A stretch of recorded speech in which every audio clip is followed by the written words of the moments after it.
আসসালামু আলাইকুম। কেমন আছেন সবাই? আশা করি সবাই ভালো আছেন। রোজার মাসে আমার ঘরে যেহেতু আমি ভাজা পোড়া খাই না, একটু মাছ ভাজা, একটু মাংস ভাজাটা একটু বেশিই হয়। যার কারণে আমার ঘরে একটা জাদুকরি সস আমি সবসময় রাখি। মানে খাবারের পাশাপাশি সেইটাতে একদম মানে এইটার মাছ ভাজা হোক, মাংস ভাজা হোক কিংবা বারবিকিউ, যেকোনো বারবিকিউ চিকেন বা ফিশ বারবিকিউ সরাসরি এটা টেস্ট বদলে দেবে। মানে এতটাই এটা একটা মজার একটা সস। মানে বিশ্বাস করেন এই সসটা একবার আপনি বানিয়ে খেয়ে দেখবেন আমার কথার সাথে মিল আছে কি না। যে কোনো মাছ ভাজা, মাংস ভাজা বা যে কোনো কিছুর সাথে না খুব খুব খুব যায়।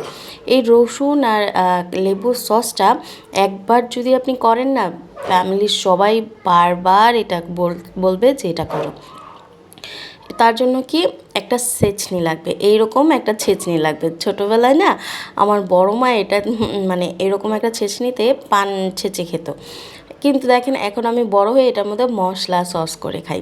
আমার বেশিরভাগ মশলাই আমি এটার মধ্যেই ছেঁচে ছেঁচে খাই। তো যাই হোক, কথায় না যাই, এখানে আমি বেশ খানিকটা দেখছেন অনেকগুলা রসুন নিয়ে নিয়েছি আর পরিমাণ মতো কাঁচামরিচ।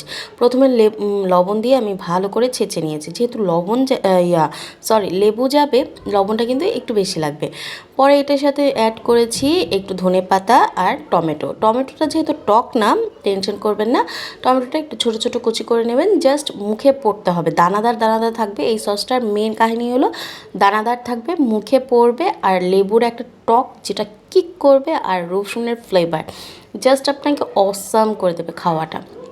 তো যাই হোক, বেশি করে কিন্তু লেবু নিতে হবে। আমার যেহেতু এখানে লেবুটার প্রচুর পরিমাণ রস ছিল, এই জন্য আমি বড় বড় সাইজের 2টা পিস নিয়েছি। এতেই না আমার হয়ে গেছে। আপনাদের যদি রস কম বা লেবুর মানে কম থাকে, তাহলে একটু বেশি করে লেবু নেবেন। যতটা লেবু দেবেন এটা ততটা খেতে মজা হবে।